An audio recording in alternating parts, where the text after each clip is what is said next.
Hello, friends. I hope the week has treated you well and that you are getting ready for the weekend. I'm coming to you from a place where I like to go and think now and then. The subtle cooing and cawing and whatever these sounds are of the chickens really puts my mind at ease. And so I thought I would share with you a little goodnight story to help take you into the weekend. Ada Twist, scientist.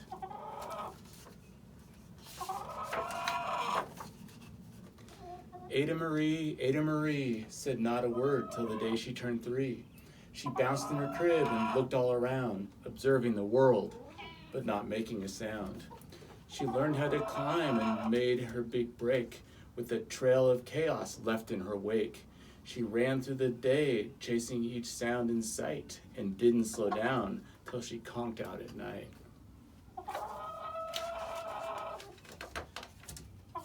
Her parents were frazzled, but tried not to freak as Ada grew bigger and still did not speak. Clearly young Ada, with lots in her head, would have something to say when it ought to be said. That's just what happened when Ada turned 3. She tore through the house on a fact-finding spree and climbed up the clock just as high as she could. Her parents yelled, "Stop!" as all good parents would. Ada's chin quivered, but she did not cry. She took a deep breath and she simply asked, "Why?" Why does it tick and why does it talk? Why don't we call it a granddaughter clock? Why are there pointy things stuck to a rose? Why are there hairs up inside of your nose?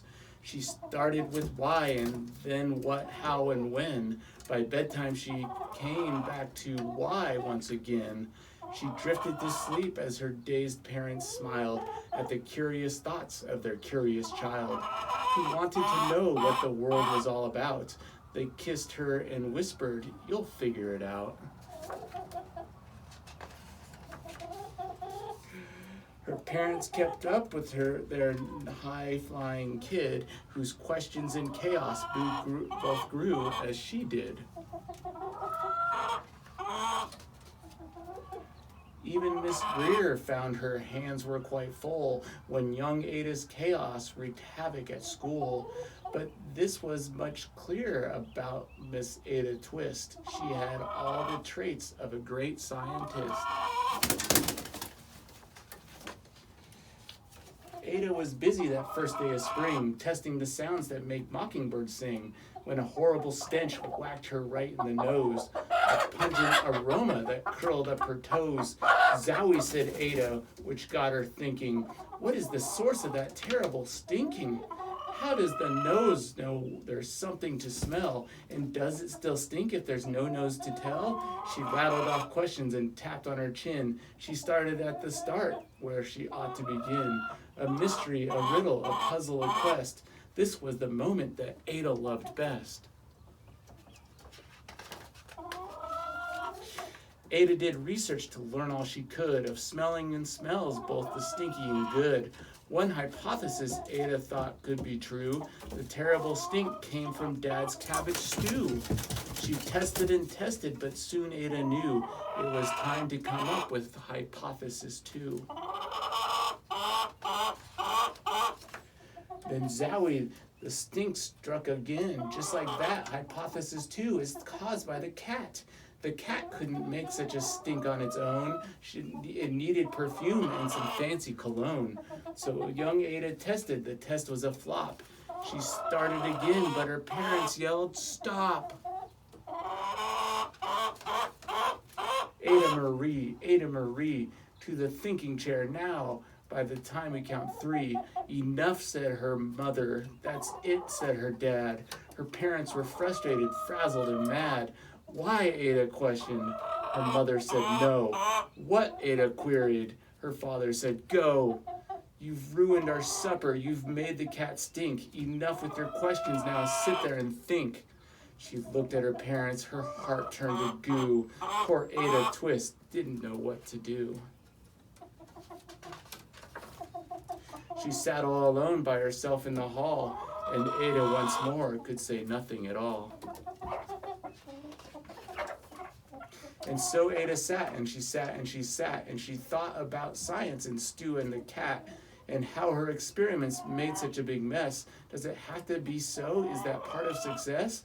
Are messes a problem? And while she was thinking, what was the source of that terrible stinking?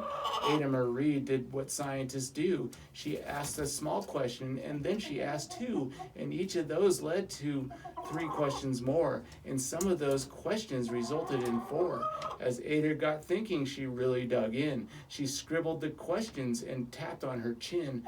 She started at why, and then what, how, and when. At the end of the hall, she reached why once again. Her parents calmed down and they came back to talk. They looked at the hallway and just had to gawk. No patch of bare paint could be seen on the wall. The thinking chair now was the great thinking hall.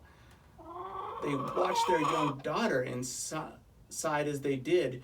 What would they do with this curious kid who wanted to know what the world was about? They smiled and whispered, "We'll figure it out."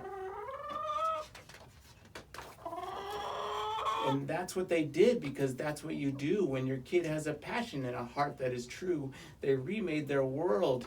Now they're all in the act of helping young Ada sort fiction from fact.